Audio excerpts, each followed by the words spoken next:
morning, good afternoon, good evening, wherever you are in the world. It's Dr. Janice Fortman coming to you with the Relationship Matters Show.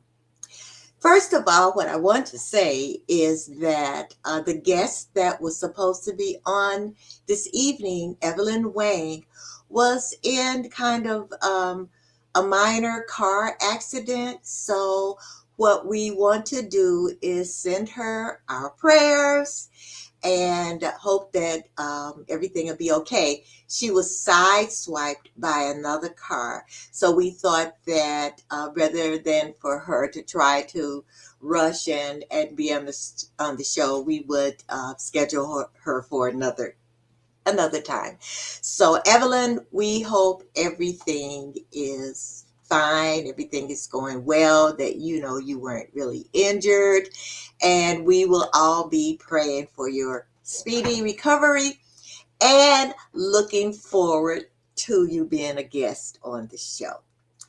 Well, the theme of Evelyn's was the mother-daughter relationship, and she is the good habit coach.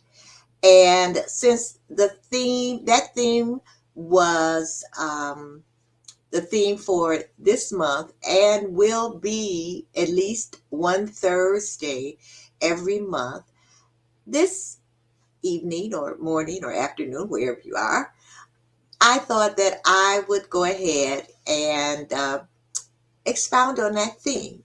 As you all know, or some of you know, I am a mother-daughter relationship coach. And so I decided, okay, well, I'll step in and do my thing. Okay, so what I want to do is show you just a little bit about me. Okay.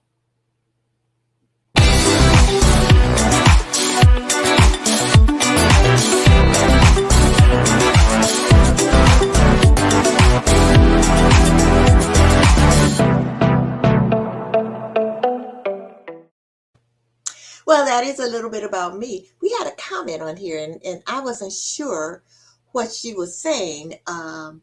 Maxine, what you said pop up no. So I'm not sure. So put in the comments what you meant. And now you got an AH no. I don't know what that means, Maxine. So type out what you mean. Okay, so and then I'll see. I hope everything is coming across like it's supposed to.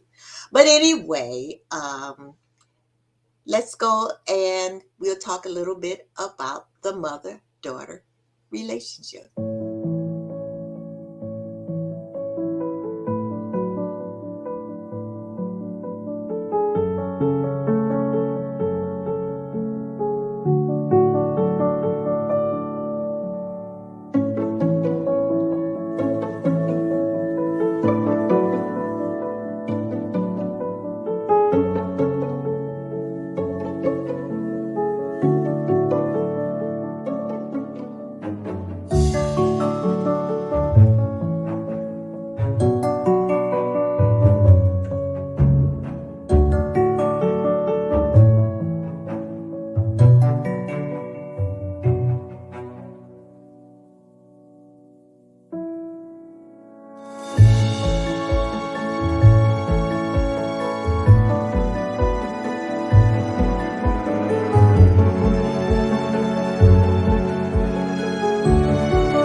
Jessie and Janice. My mom's who passed. Her name was Jessie and Jessie May, and she named me Janice Ann. And I am the only girl. I have 3 brothers, but I was the daughter, the one. So now, let's talk about the mother-daughter relationship. And I have some members I can see on in the audience. And if you have some tips or techniques on how to navigate the journey of the mother-daughter relationship, don't hesitate to put it in the chat. If mother is the cornerstone of family life, the mother and daughter relationship is the brick and the mortar that holds them together. It's a powerful, intense, personal experience. Each mother-daughter relationship is unique with its own history, its own pain, its own joys and connections, yet there are commonalities. In other words, whatever mother-daughter journey you are on, you are not alone. There are challenges. What I like to say is that the mother-daughter relationship is like a roller coaster. You have your highs and you have your lows, you have your ups, you have your downs, you have your screams, you have yells, you have crying, but then you have laughter and joy. And so people talk about the relationship, but let me say what I feel about it. This relationship is the most important relationship in all of our lives, men and women. It affects our personal life. It affects our professional life, all aspects. Whether your mother is alive, whether or not she has passed, even whether or not you never knew your mom, this relationship affects everything. When I say it affects your personal relationships, let me give you an example or some examples. It affects your friends, what kind of friends you choose. It affects if you decide that you want to, let's say your boyfriends or even your husband. It affects who you choose, if you choose. It affects whether or not you get married. It affects whether or not you have children. And if you have children, it affects how you raise your children. It affects it affects how you dress. I am a conservative dresser.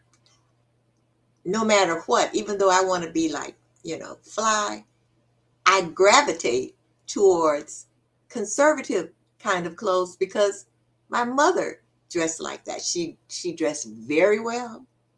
She was known as a dresser, so to speak, but always conservative. And no matter what, I try, but I can't get away from that. And your professional life, I found out that it even affects your career choices.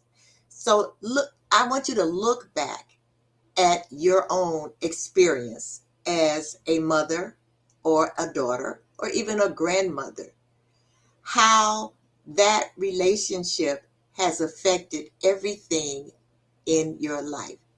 And because it has affected everything in your life, sons, husbands, men, it has affected your life. So what I want to do, I see some, oh yes, Maxine says communication is the key.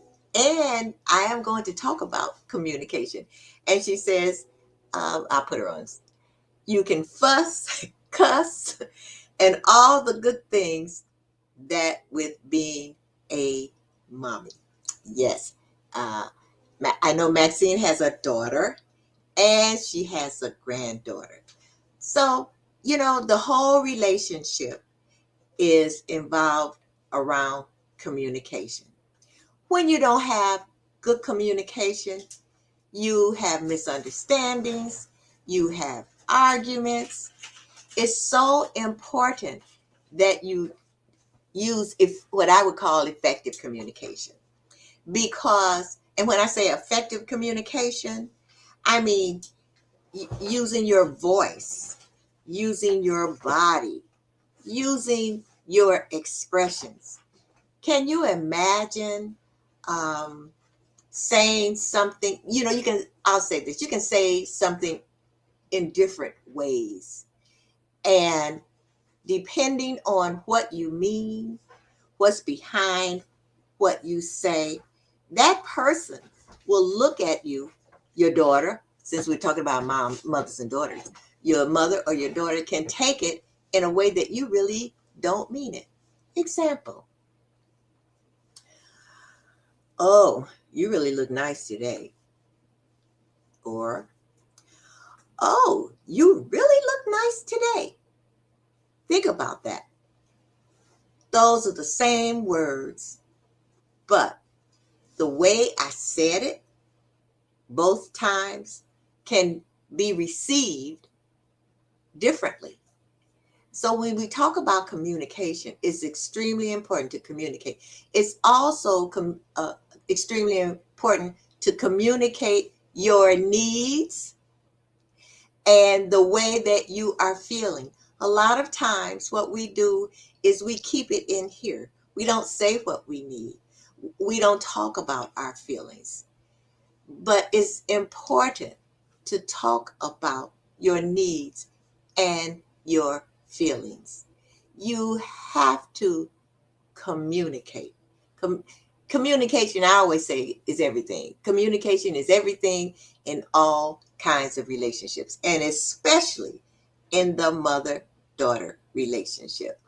Now, a lot of people have asked me, why are you a mother-daughter relationship coach? And why did you write the book, The Secrets to How Not to Throw Mama from the Train?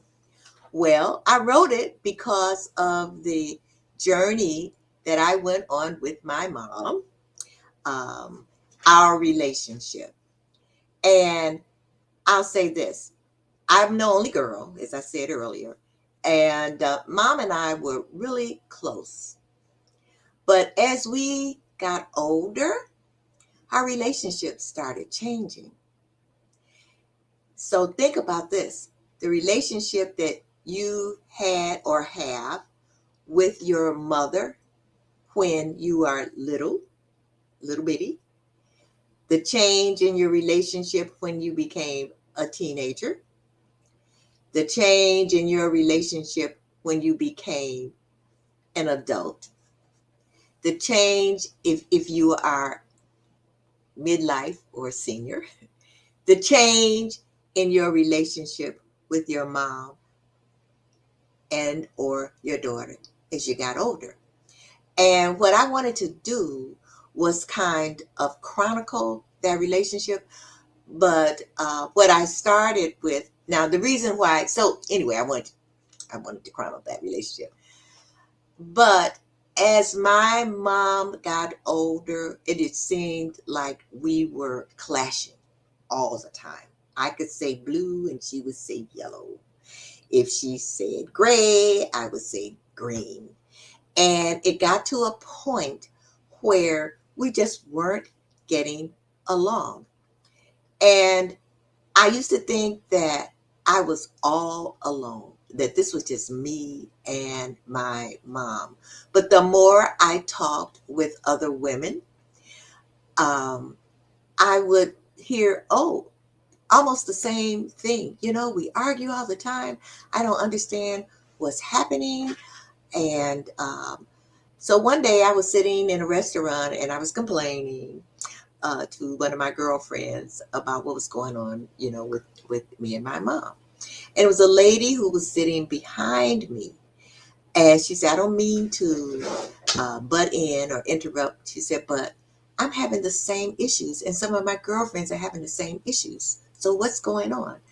And so what I decided to do, I thought, okay, well, then I started uh, watching mothers and daughters, adult mothers and daughters in the grocery stores or wherever I was. And I was just looking at the way that they were relating to each other and communicating with each other. And some seemed like they were like sisters, but some were boom, boom, boom, boom, boom. And I thought, okay. Then I started watching different movies or paying attention to movies that had, mother daughter situations. And I would see some of the same things, but it was always like it was a comedy or something. Or this was, funny or hilarious. And I thought, no, this is really serious. So that's why I went on and did uh, some research with 50 women across the United States. And I asked all kinds of questions. And what I found, now this was my own research, not anyone else's, is that it was almost 80% of the women said that they were having um, issues with their mom or with their daughter. And so that's really why I went on and decided to write that book. It was to help me, and then it was to help as many women as I could in navigating that relationship. And the thing is, whenever I go anywhere and I say, oh, I'm a mother-daughter relationship coach, I get a, oh, wow, that is so needed. And that's from women and men. And so that's why. That's why. So let's talk about, before I have to go on a break, let's talk about some tips and some techniques that we can use just to navigate that relationship. I'm getting some other texts, so that's why I'm on my phone. I'm getting some texts regarding this. So let me put this phone here. So type it in the chat, and then that way I won't have to look at my phone. So let's talk about communication. So, okay, here's one that did come in. It says, how many women have sworn that they would not become their mother, but end up doing so? Ah, you didn't put your name down uh, as why you asked that question. So what I'm thinking is that you have become your mother. I have a passage in my book, or a chapter in my book, and the chapter title is Lordy, Lordy, I have become my mother. And let me tell you why. And I'm sure a lot of you out there can relate. When I was growing up, and when my mom would cook, and it was my turn to wash the dishes, if it was like, it could be a tablespoon of something in a pot, I would put that pot in the refrigerator because I didn't want to wash it. And then when it got to be where I could cook, I would cook, but I didn't want to clean up while I was cooking, so to speak. Now, my mother always cleaned the kitchen as she was cooking. And I thought, you know what? When I get grown, I'm going to do what I want to do. I am not going to be cleaning as I'm cooking. And if it's something I want to put in the refrigerator and not wash it, if it's a pot and it's got a teaspoon of food in it, I'm going to put it in the refrigerator. Well, now let me say this to you. When I'm cooking, you can't even tell that I've cooked. I'm washing dishes as I go, and a pot with just a little bit in it. No, no, no. I wash that pot out. I take whatever is in the pot, the leftovers, I put it in a nice little container and put it in the refrigerator. And I thought, Lordy, Lordy, I have become my mother. And when my mother would clean the house, she'd be on her hands and knees all in the corners, like, with I would say a toothbrush, you know. And I thought, you know what? And then she would clean, every Friday. And so on Saturday mornings, we would wake up and the house was just, oh, it smelled so good. And I thought, you know what? I'm going to clean my house when I get good and ready. Well, Lordy, Lordy, I have become my mother. Don't let me start cleaning. Sometimes I have to call my girlfriends and say, stop me. I'm in the corner with a toothbrush. So, oh, and another thing.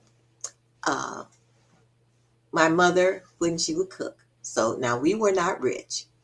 And beans. We had every bean in the world. Navy beans, Great Northern beans, pinto beans, which I hate, lima beans, black-eyed peas, beans, right? And then she loved to cook a pot roast. I said to myself, you know what? When I get grown and I'm an adult and have my own place, I'm not cooking a bean and I'm never cooking a pot roast. Well, not that I cook all those beans, but you know what? Lordy, Lordy, I kind of love me some beans. All beans with pinto beans. And every now and then, I'll cook a pot roast. Lordy, Lordy, I have become my mother in all kinds of ways. So look back on your life. Look at yourself now. Have you become your mother? Sometimes it's good. Sometimes it isn't. Sometimes you pick up the good habits. Sometimes you pick up the bad habits. But Lordy, Lordy, I have become my mother. Have you become your mother? So let's talk about some of the things that you can do to navigate the challenges in that relationship. So first we talked about communication and how important it is to communicate. Be an authentic communicator. Tell your mother or your daughter how you're feeling. For one thing, daughters, what I like to say, if you would sit down and talk with your mother, woman to woman, you'll find out about her, how she was raised, why she says the things she says, why she does the things that she does, and you will get a better understanding of who she is. You and mothers, do that with your daughters. Sit down. Don't talk to them as mother-daughter or daughter-mother. If they're an adult, woman to woman. And even if they're a teenager, so to speak, woman to woman. In other words, how do you really feel about things? What are you really thinking? As far as moms are concerned, daughters, if you find out how they were raised and the things that they were put in, things that were put in their heads and the environment that they grew up in, you will find out some of the things that you thought were like, oh my God, and why are you saying this and why are you doing that?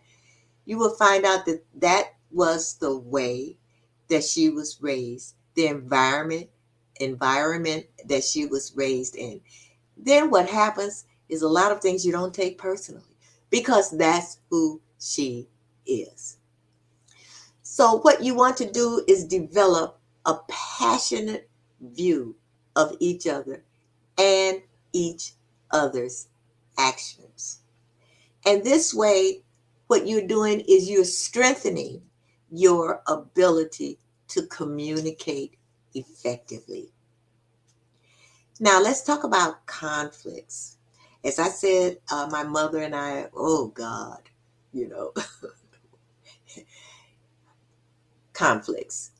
But as I started researching things and speaking with her and doing a lot of reading about the mother-daughter relationship, I started having a different view of who she was. And even though I would try to communicate to her where I was coming from, if she didn't understand it, which most of the time she didn't, but I knew that was the way she was raised. And that was up here and planted in here from her mother, my grandmother.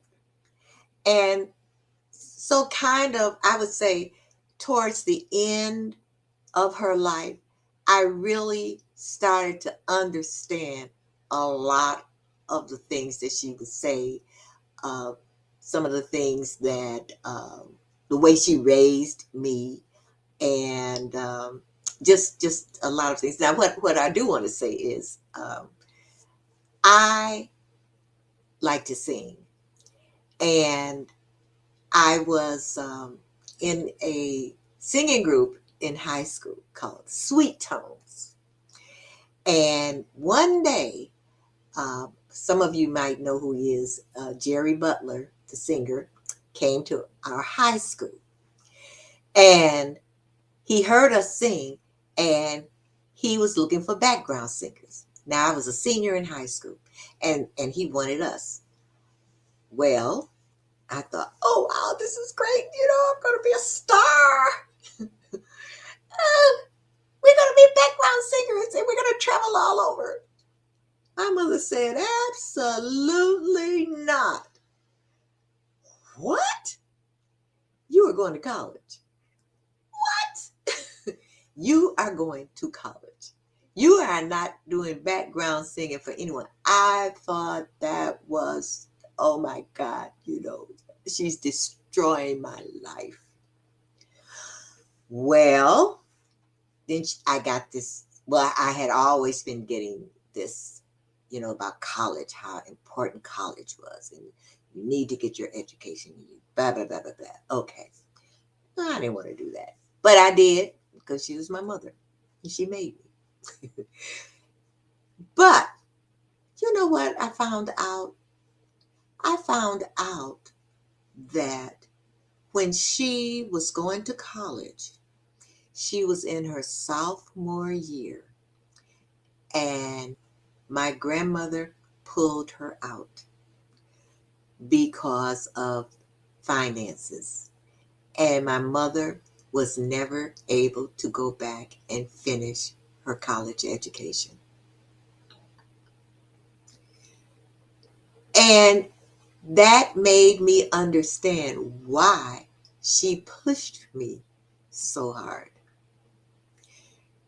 So, of course, it worked out. I went on to college, got a bachelor's degree, a master's degree, and a doctorate degree. And so that's what I'm talking about, having that conversation. Oh, Maxine said, talking about my mom, she had to feed you and the boys. Boys can eat a lot. I have one son, and he would bring his friends home to eat, with him to eat. At least I didn't have any leftovers when I made beans. All right, Max. You're right. You're right. Because I had 3 brothers. And you're right, they did eat a lot. But I sure didn't want to eat no beans. So anyway, so when I'm talking about that communication, that's the way that you can find peace in your relationship. And that's the way that you can maintain balanced views of each other. So what I have to do right now is I have to go to a commercial, and So what's going to happen is that we will be right back. Don't go anywhere.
Teresa Pushkar is a communications dynamo.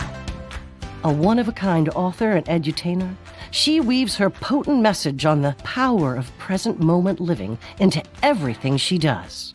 With a history as audiobook producer and the director of coaching programs at the motivational book publishing leader Nightingale Conant, she was graced to co-create programs with such wealth-building luminaries as Brian Tracy, Jay Abraham, and Robert Kiyosaki. Teresa is my audio producer. She worked with me on The Missing Secret. She wrote the workbook for The Missing Secret. She sat behind the studio screen, almost like this gemstone who was just radiating this loving energy. And every time I'd look up from my reading and look up from the mic, I'd look out over there and there's her smiling face. And I so loved working with her that I said, I'm going to record another program. Can you come and be the radiating gemstone again? It took less than 10 days. We had 3 strategy sessions. She came up with an outline, and then we went into the recording studio. She had all these questions, and she just interviewed me. We walked out of there with 8 hours of usable audio. That is like a 300 to 400 page book.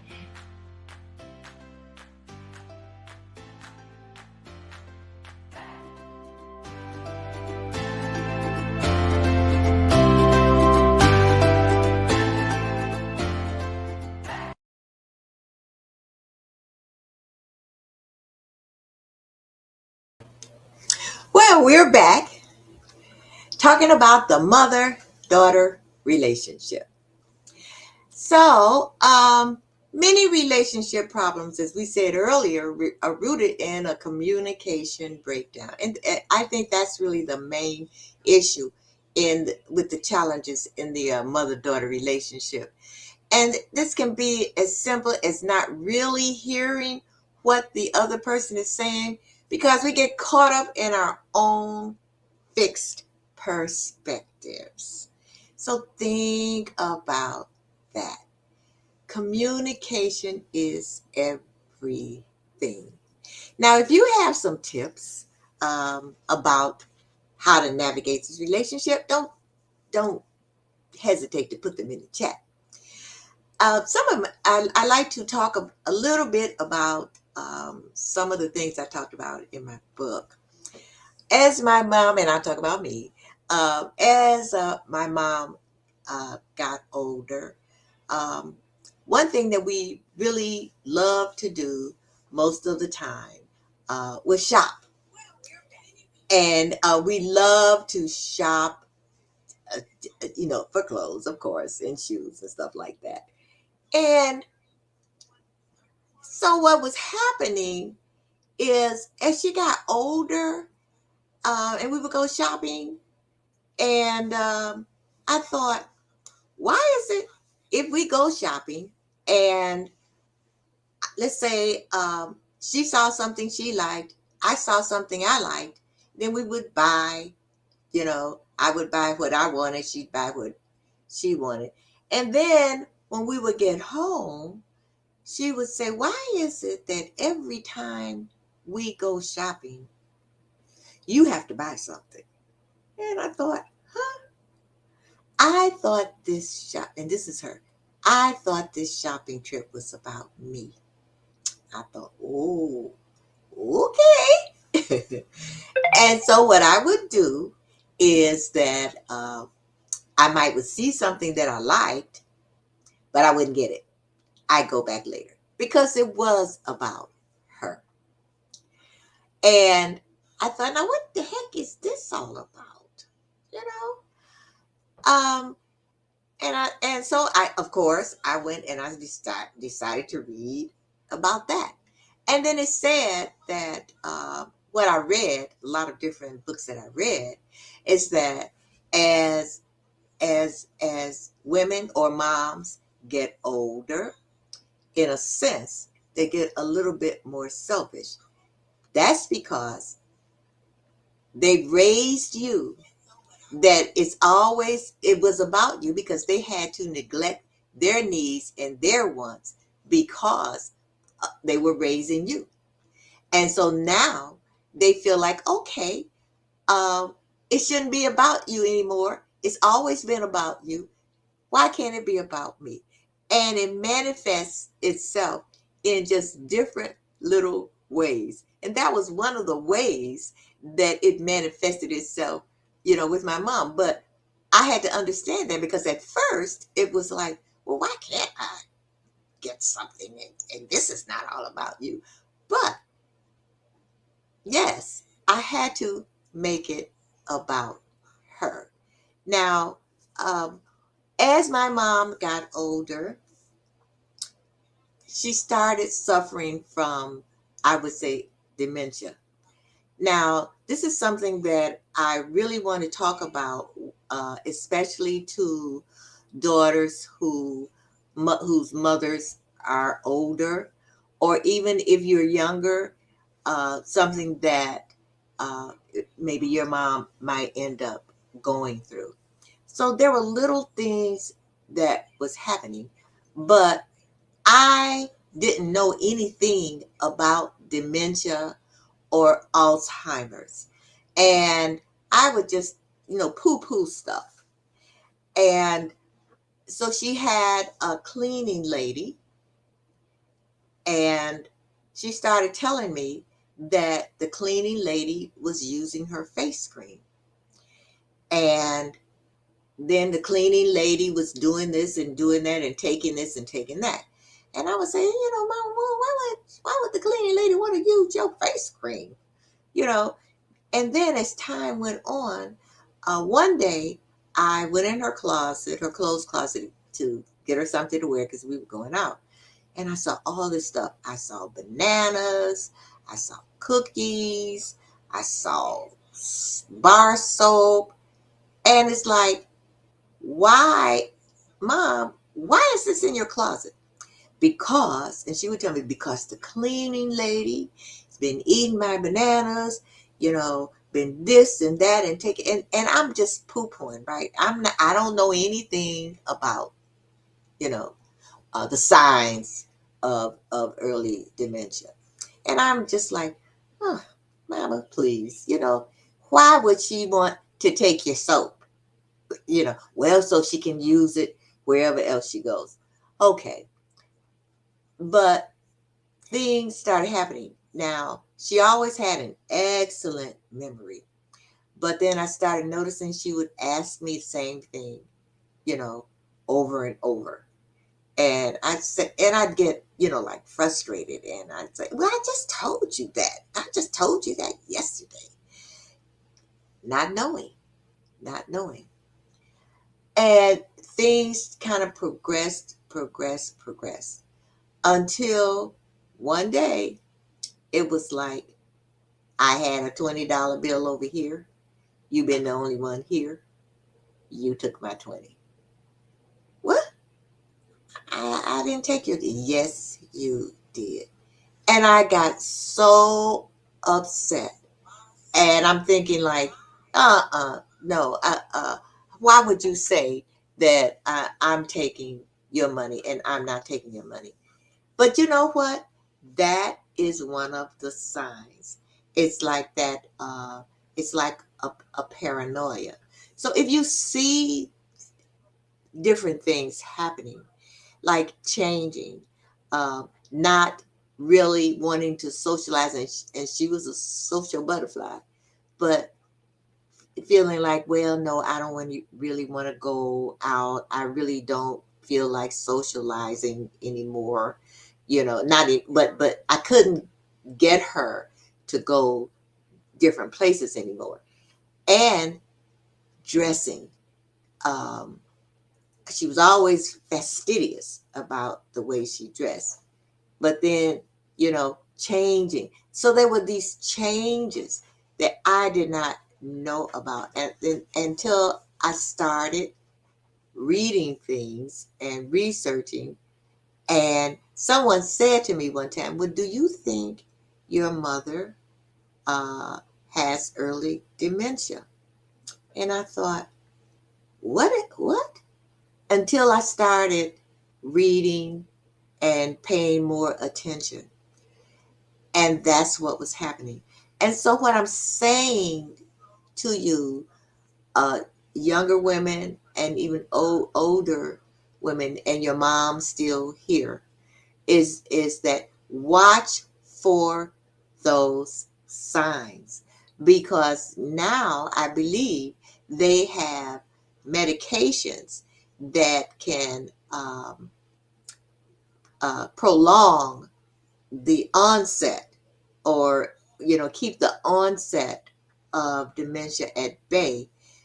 And of course, dementia goes on into Alzheimer's, and was something that we didn't know. But when I really thought it had taken hold of her, um, I talked with her doctor, which is something that you should do. And so the doctor said, I don't see any signs of it. And I thought, okay, we'll just wait. But when we would go to the doctor, oh my goodness, she would have the most interesting conversations, so logical, so this and that. And then afterwards, I would just be looking like, huh? And then afterwards, the doctor would say, I don't see any evidence. And I thought, what? Then I found out. Uh, I've forgotten the exact terminology that they use, but talking with other women whose moms were going through it, and they would say the same thing. Yes, when they get in the doctor's office, boy, they'd have these conversations, they would be laughing, they'd be humorous, all these different things. But later on, I would see it. And so there's a terminology for that, but I just can't think of what it is right now. So what I'm saying to you is watch for that. That made me understand a lot of the changes that are going through. I have a friend now whose mom is really going through that. And what I did tell her mom drives, and what I was telling her was that, and her mom gets lost. And I was telling her that sooner or later, you're going to have to take the car keys away. And she's going to hate you for it. I said, and she may never forgive you for it. But some kind of way, for her own safety, you're going to have to do that. A lot of things you're going to have to do to protect your mother. So when I'm talking about the mother-daughter relationship, you go through all kinds of phases. All kinds of phases. Now, A lot of times it's going to be stressful for you. But there are all kinds of ways that you can relieve your stress. Now, I can tell you how not to relieve it. And I put that in my book. I had a friend who's who would go and visit her mom. And she said, on the back porch, I have a bottle and of liquor. And she said, periodically, I'd have to say, excuse me, Mom. And I'd have to go on the back porch and take me a swallow. I'm like, what are you doing? She said, girl, I have to relieve the stress some kind of way. I don't recommend that. But there are other ways. There's meditation. There's watching a good movie. There's reading a good book. There are breathing exercises. There are all kinds of healthy ways to relieve stress, because in that mother-daughter relationship, you are going to have stress. Now, what is this? According to Sarah Crawley, she's saying 100 years ago, 100 years ago, when I was in nursing school, the last stage of human development was senility. When it happened to my mother, I was somewhat prepared. However, it was still hard. Yes, yes, I can understand it. Any daughter that has gone through that, it's hard to see your mom change. It's hard. It's hard emotionally for you, but guess what? It's also hard emotionally for them, because my mom would just be so frustrated when she couldn't remember things, or when she couldn't use the right word. Maxine Walker says, my daughter and I tried to come to a reasonable decision. We're trying to finish raising her daughter to be a totally thinking, being young adult. It's really hard because that generation is always looking down at their phones. I believe my sister is going through early stages of dementia. She has been a real headache. And so, what are you doing, Maxine? You praying and praying and praying. And that's what I would say to daughters whose moms are going through dementia or Alzheimer's. You got to pray. Now that to me is the best stress reliever. But I just wanted to highlight that, because there's something that no matter how old you are now, if you're in your 20s or your 30s, excuse me, or 40s, listening, watching, or 50s on up, that watch out for the signs. Watch out for the signs, so that maybe what you can do is help your mom if she's going through that. Now, I can say this: never, ever say to your mom, I think you're going through dementia. Never, never say that. Never say that. And I never said that. I never said that, but never say that. But I know they know that they are, and they can't help it. They can't really do anything about it themselves. So, and what they do is they strike out, usually at the person who's closest to them. I've never seen it fail. We always talk about the one. That is the one daughter, or even the one son, who ends up having to take care of their mom when they're going through dementia or Alzheimer's. It's going to happen. If they are going to strike out at you. And it's not you. It's because they're so frustrated and so angry. You're the closest one. And so they have to let it out and they strike out. I know it's hard. My friend cries. I used to cry, and like, how can she say this? But I, like I said, through some education on my part, through educating myself, I knew this was not her. This was the illness. Now, Sandy Barney Ennis says, my mom fought with her memory towards the end.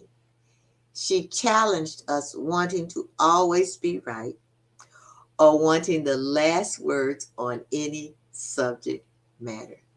Yes, yes. My friend now tells me that her mother, if she's in the car with her mother, and my mother used to do it too, don't don't drive down that street. Go that way. That's a better way. Huh, what? I'm driving. No, you're going the wrong way.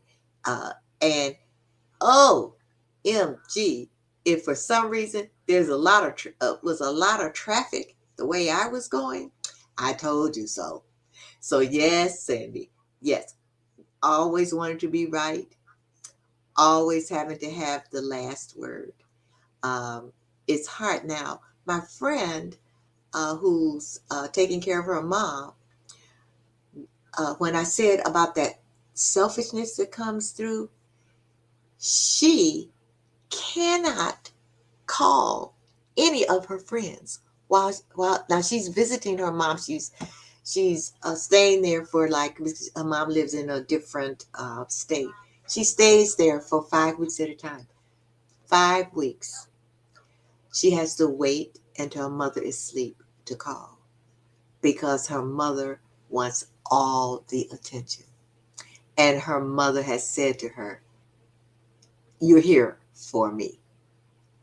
So those are just some of the tips and techniques that I wanted to say to you about the mother-daughter relationship. Think about all the good times, the laughter, the fun, the secrets that you shared, all of that. It is a roller coaster.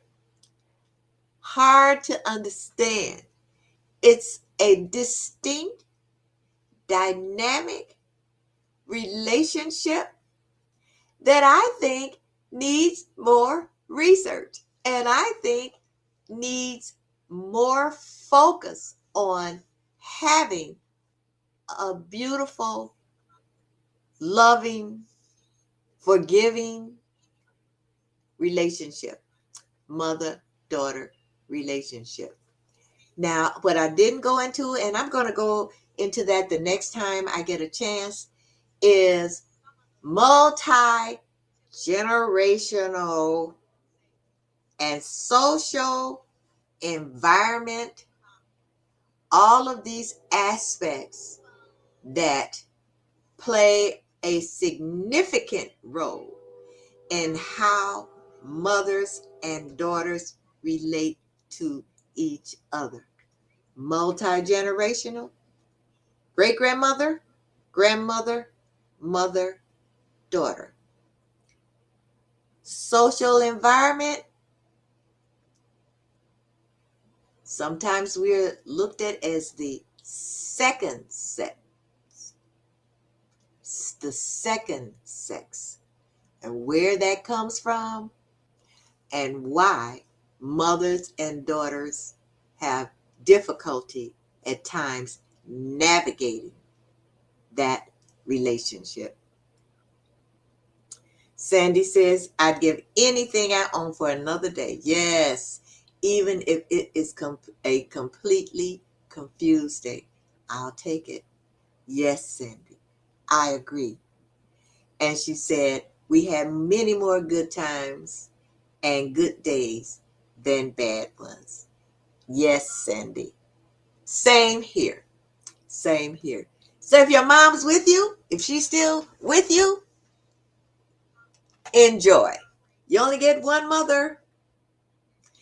Enjoy her. Love her. Relish that time that you have with her. Because, and I say it again, you only have one. And you want that time with your mom. You want to be able to cherish that time. So don't think about the bad times. I don't think about the Alzheimer days, the dementia days, the days when you was yelling and screaming at me. I think about the good times. The times we went to see Oprah. The times we traveled together to Italy. Even we went to Disney World. Just all different kinds of places. The laughter, the joy. Cherish the relationship with your mom. I want to thank all of you who came today and who contributed. And I hope that I have given you some value, some things to think about. I'm going to say this again. You only have one mother. Learn how to navigate the challenges in that mother-daughter relationship. So, I want to thank you again for coming, and tune in again next Thursday when we have a special guest, and I'm not going to tell you who it is. It's someone who you really want to watch, listen to, get some value from. All righty. So good night. See you. Have a beautiful, blessed rest of your morning, afternoon, or evening.